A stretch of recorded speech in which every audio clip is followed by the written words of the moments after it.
Hola a todos, mi nombre es Joel Llera, soy profesor de matemáticas y actualmente me desempeño como docente del Colegio Peñafort. En este vídeo vamos a iniciar la unidad de los números reales y vamos a hablar particularmente de los números racionales e irracionales.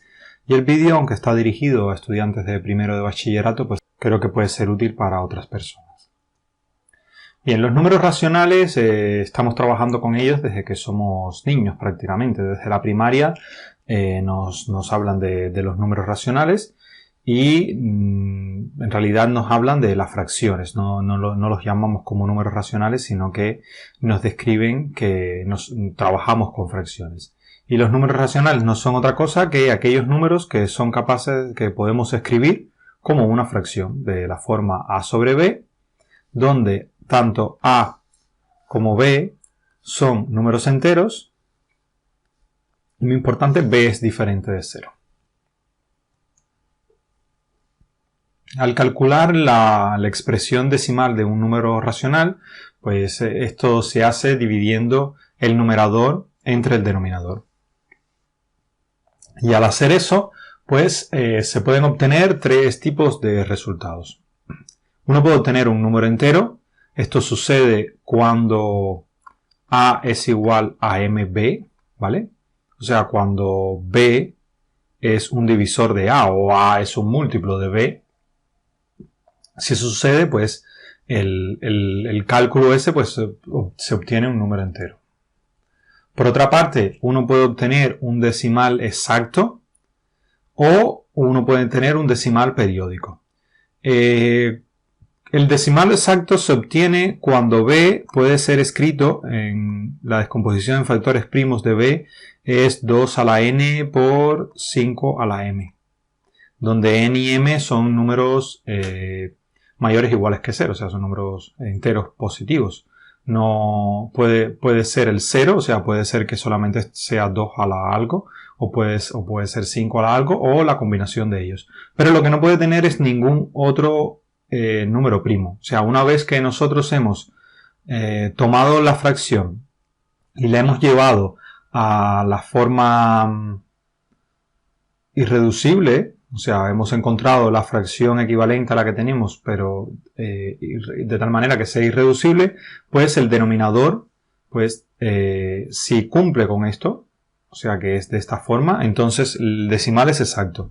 Y si tiene algún otro factor primo, el denominador de esa fracción donde está llevada la fracción a la forma irreducible, pues entonces el número decimal que representa esa fracción, pues va a ser periódico. Bien, por otra parte, es importante saber que cualquier número decimal que cumpla con una de estas tres, o sea, cualquier número que esté en uno de estos tres grupos, pues va a poder ser escrito en forma de fracción. O sea, va a representar los números racionales y va a poder ser escrito en forma de fracción. Es por eso que los números racionales pues son los números enteros, o sea, los números enteros que son, ¿cuáles son los naturales? ¿No? El 0 y los enteros negativos.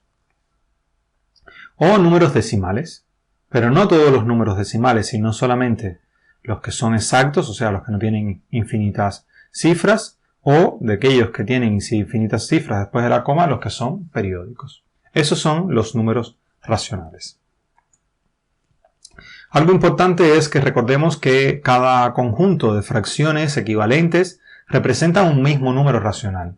¿Y cuándo dos fracciones son equivalentes? Pues tenemos, por ejemplo, que dos fracciones a y b, a sobre b y c sobre d, perdón, se dice que son equivalentes cuando representan al mismo valor numérico, y eso significa que a sobre b es igual a c sobre d si solo si a por d, o sea, este producto a por d es igual a d por c. O sea, hay como un producto cruzado. Si el producto cruzado de ambas fracciones, o sea, el numerador de una por el denominador de la otra, pues son iguales. Cuando eso sucede, pues las fracciones son equivalentes y todas las fracciones que son equivalentes representan, ¿vale?, al mismo número real. Son las representantes del mismo número real. Entonces, al haber tantas formas de escribir el mismo número real, pues se necesita tener a un único representante que tenga características únicas, y este representante se le llama representante canónico. Y es aquella fracción que es irreducible y con denominador positivo. ¿Vale? Existen, o sea, si lo que estamos haciendo es lo siguiente. Imaginemos que tenemos un conjunto, ¿vale?, de todas las fracciones que son equivalentes a, por ejemplo, 1/2. ¿No? Ahí está el 1/2, 2 sobre 4, 4 sobre 8, 3 sobre 6 y así sucesivamente. Y por aquí tenemos pues menos 1 sobre menos 2, menos 2 sobre menos 4, menos 4 sobre menos 8 y así, ¿vale? Todas estas fracciones son equivalentes a 0,5. Todas ellas valen 0,5. Representan ese número 0,5. Este 5 me ha parecido casi un 6. Vamos a escribirlo, ¿no? ¿Vale? Pero todas ellas representan al 0,5, son representantes de ese grupo, de esa clase. Pero tenemos que seleccionar a una que se le llamará representante canónico. Y lo que estamos diciendo es que va a ser esta. Aquella que va a ser irreducible, ¿vale? Y que tenga el denominador positivo, porque irreducibles son estas dos, 1/2 y menos 1/2. Menos 1 sobre 2, menos 2, perdón. 1/2 y menos 1 sobre menos 2, las dos van a representar a 0,5, pero la que tiene el denominador positivo es esta. Con la cual, esta va a ser el representante canónico de esta clase de fracciones que representan al número 0,5. Entonces, si tenemos, por ejemplo, el 3/5, que va a ser igual a 0,6, 3/5 va a ser el representante canónico de todas las fracciones que representan a 0,6, o sea, de todas estas que están aquí, que representan a 0,6, bueno, hay infinitas en realidad, ¿vale? Entonces, es importante, o sea, las fracciones, aunque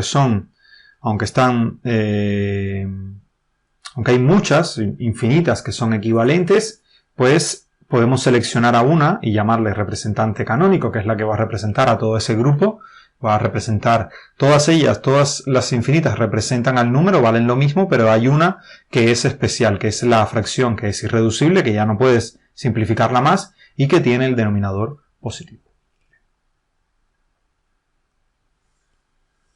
Seguimos. Por otra parte tenemos el conjunto de los números irracionales. ¿Cuáles son los números irracionales? Pues son aquellos números que ese conjunto está formado por aquellos números que no podemos expresarlos como una fracción. O sea, no pueden ser expresados como una fracción. Y su expresión decimal tiene, primera parte, un número infinito de cifras y ellos no se repiten de manera periódica, ¿vale? A ver, las cifras pueden repetirse, pero el periodo, siempre hay algo que rompe el periodo. Por ejemplo, si tenemos este número, 0,1010100010001, ¿vale? Este es un número y seguimos así. Notemos que no hay ningún periodo, porque aunque el 1, 0, se va repitiendo, siempre hay algo, ¿no?, que está rompiendo el periodo. Esto aquí lo rompe, ¿vale? Con lo cual, eso hace que el número no sea periódico. No hay, aunque se repita el 1 infinitas veces, aunque se repita el 0 infinitas veces, aunque se repita la secuencia 1, 0 infinitas veces, aún así hay algo que está rompiendo el periodo siempre. Fíjense cómo la cantidad de ceros que hay entre cada repetición va aumentando. Entonces este número, que es un ejemplo que se suele dar de número irracional, pues es un número que tiene infinitas cifras y que no tiene ningún periodo. Existen muchos números irracionales. Algunos de ellos, que son bastante conocidos, pues son raíz de 2, raíz de 3, menos raíz de 7, raíz de 1492 y así sucesivamente. Y en general se puede probar de que si n es un número natural, ¿vale?, que no es un cuadrado perfecto, entonces raíz de n es irracional.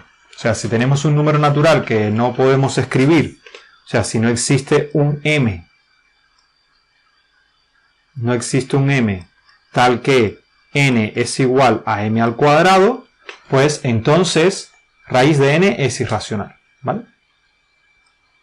Entonces raíz de n pertenece a los irracionales, cuando eso se cumple. Y por otra parte tenemos otros números también, como pi, phi, que son otros números que hemos usado a lo largo, sobre todo en la secundaria. Veamos un ejemplo, veamos la prueba de que raíz de 7 es un número irracional. La prueba se suele realizar por reducción al absurdo. Eso significa que suponemos que raíz de 7 realmente es racional y tratamos de llegamos a una contradicción. Si raíz de 7 si fuera racional, lo que sucede es que podemos escribir raíz de 7 como a sobre b, donde a sobre b es irreducible. Esto es importante, ¿vale? Muy importante. Que a sobre b sea irreducible. ¿Qué significa eso? Que no podemos, claro, si es un número racional y no es entero, porque raíz de 7 no es entero, porque no existe ningún m que cuando yo le elevo al cuadrado me dé 7, entonces lo podemos escribir como un número sobre otro, dos números enteros, que sean primos relativos entre sí. O sea, que a sobre b sea irreducible. Entonces, ¿qué sucede? Que raíz de 7 se escribe como a sobre b y eso implica esto. Que 7 es igual a cuadrado sobre b cuadrado. Pero eso implica que a cuadrado es igual a 7b cuadrado. ¿Y eso qué significa? Que b cuadrado divide a a. B cuadrado es un divisor de a. Y si b cuadrado es un divisor de a, entonces eso no puede ser posible porque b no divide a a, porque b y a son primos relativos entre sí, lo cual es una contradicción. Entonces b cuadrado no puede dividir a a. Y entonces lo que significa es que raíz de 7 no se puede escribir como a sobre b con a sobre b irreducible, o sea, no es un número racional. Esta prueba es algo importante, es que vale para cualquiera, o sea, si pones en vez de 7 pones 2, pones 3, pones cualquier número que no sea un cuadrado perfecto y que la raíz de cualquier número que no sea un cuadrado perfecto, pues esta misma prueba nos vale. De hecho, así se prueba que raíz de n para cualquier n es irracional. Eso se los dejo a ustedes, si quieren hacerlo, pues sería interesante. Bien. Hay formas de expresar los números irracionales. Normalmente hay dos. Una es pues escribiendo el número como el que escribimos anteriormente y poniendo números suspensivos, 3 puntos suspensivos. Aquí está, ¿no? Este número. Así, de esta manera podemos escribir un número irracional. Y la otra es a través de una expresión analítica. Hay varias. Por ejemplo, la propia raíz de 7, eso es una expresión analítica que devuelve un número irracional, ¿vale? Por ejemplo, raíz de 5 es irracional. Otra cosa es que cuando hay un número irracional, pues entonces vamos a tener que la suma, si tenemos un irracional y un racional, pues la suma es irracional y el producto es irracional. Pero cuidado, tiene que ser uno de un tipo y otro del otro tipo. Si los dos son irracionales, no tienen por qué ser el resultado un irracional. Igual con el producto. ¿Vale?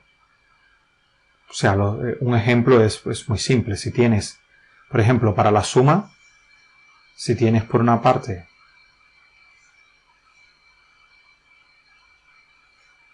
raíz de 2 y menos raíz de 2, ambos son irracionales, pero la suma de ellos dos, si sumas, ¿vale?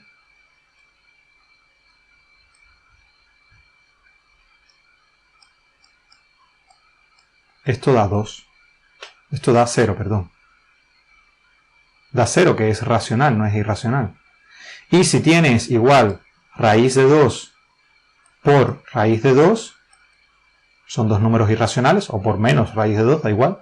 Esto va a dar raíz de 4, que es igual a 2. Entonces, si los dos son irracionales, pues el producto no tiene por qué ser irracional y la suma no tiene por qué ser irracional. Pero si uno de ellos es irracional y el otro es racional, pues entonces sí se tiene que la suma es irracional y que el producto es irracional. Y eso es lo que se usa acá. Tienes la suma de un racional con un irracional, dividido, eso da un irracional, y eso multiplicado por otro racional, un medio, pues va a dar un número irracional. Aquí tienes la suma de un racional y un irracional, aquí tienes el producto de un racional y un irracional, y aquí tienes el producto también, porque la división es como el producto, es como multiplicar por el inverso, ¿no? Por la fracción inversa. Que todos esos son irracionales. Entonces, los números reales. ¿Qué son los números reales? Pues los números reales van a estar formados por los números racionales y por los números irracionales.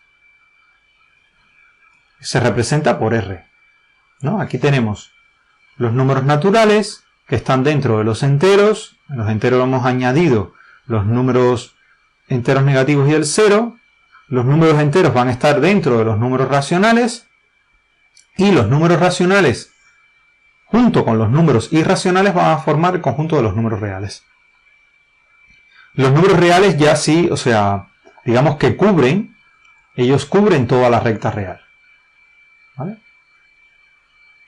Cada punto de la recta real se corresponde a un número real, ya sea racional o irracional. Cualquier número que ustedes sean capaces de imaginar, pues ahí hay un número real. Puede que sea racional o irracional.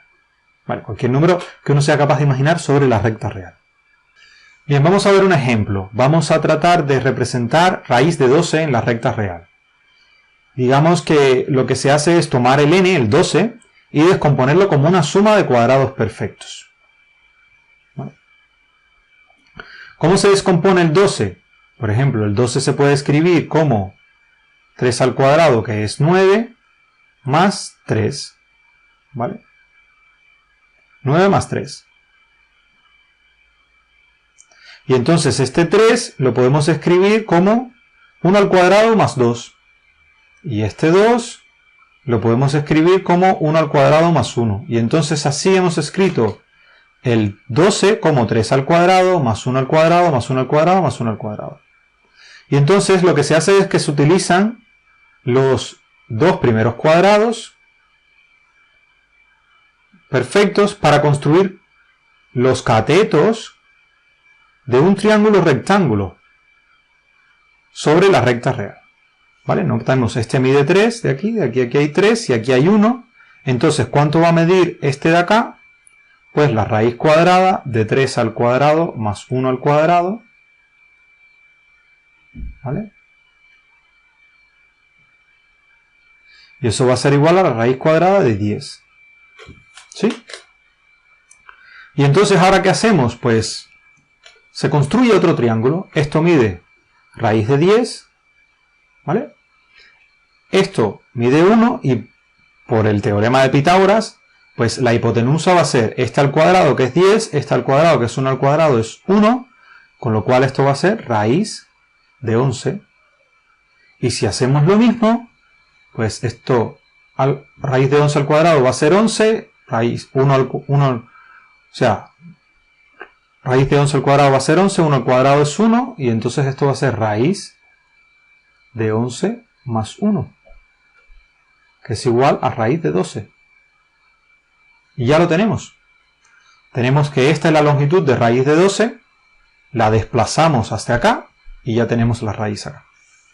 Entonces lo que se hace es eso, se descompone primero, se utiliza el siguiente cuadrado perfecto para construir un nuevo triángulo sobre la hipotenusa del triángulo anterior.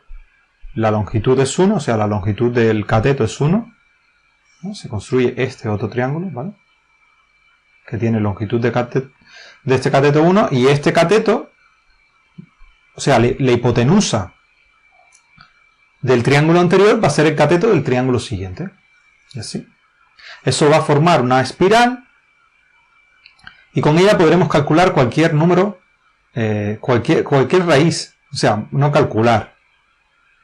Obtener la longitud de cualquier segmento cuya longitud sea la raíz de un número natural. Se siguen construyendo triángulos de forma análoga hasta hacerlo para todos los cuadrados. Entonces ya lo único que hay que hacer es desplazar con una cuerda, una circunferencia, o un arco de circunferencia, pues se obtiene la posición. Es un método sumamente ingenioso que se les ocurrió a los griegos y bueno, que es muy bonito la verdad. Bien, propiedades. Pues las propiedades que cumplen los números reales realmente son las mismas que cumplían los números racionales. En ese sentido no cambia mucho. Al menos en las que nosotros vemos acá, no cambia mucho. La propiedad asociativa, o sea que el orden en el que sumas no importa. Para la multiplicación igual, la propiedad asociativa, el orden de los factores no altera el producto. La existencia de un elemento neutro para la suma y un elemento neutro para la multiplicación, o sea, un valor por el que tú multiplicas o sumas, o sea, sumas en el caso de la suma y te da el mismo número, y cuando multiplicas en el caso del producto por el 1 te da el mismo número. La existencia de un único elemento opuesto para la suma y inverso para la multiplicación, y la conmutatividad, ¿no? Que da igual sumar A más B que B más A por B o B por A. Y por último, la propiedad distributiva de la multiplicación respecto a la suma, que nos permite sacar factor común si lo hacemos a la inversa, o que nos permite, digamos, operar con binomios que estén expresados de esta forma.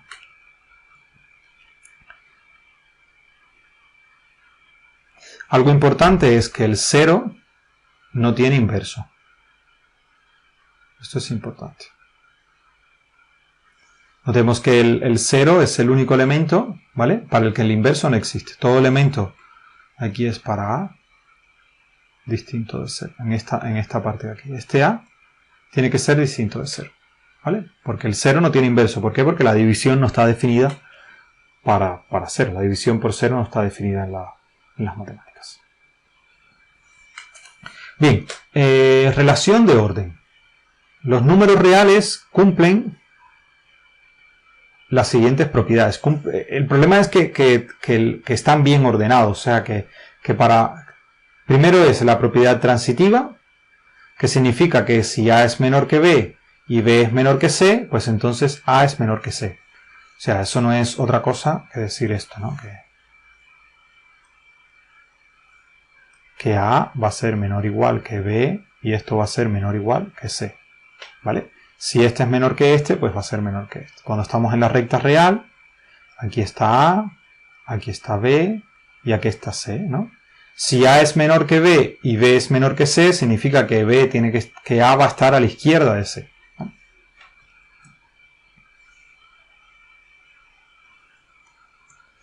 La relación de orden se establece, o sea, que entre todos los números, o sea, cualquier par de números, o uno es menor que otro, o es mayor, o es igual. No hay ningún par de números que no estén ordenados, que no podamos establecer con ellos una relación de este tipo. Otra cosa importante es que es monótona respecto a la suma, o sea que si A es menor que B, y si tenemos esto, y tenemos un valor C, podemos sumar en ambos lados de la desigualdad y la desigualdad se cumple, se mantiene. Y también es monótona respecto al producto. Si A es menor que B y C es mayor que 0, pues entonces podemos multiplicar y se mantiene el signo de la desigualdad. Y si C es menor que 0, el signo cambia, ¿vale? Se cambia el signo de la desigualdad. O sea, multiplicar por un número negativo cambia el signo de la desigualdad. Espero que esto haya sido útil para ustedes y muchas gracias por su atención.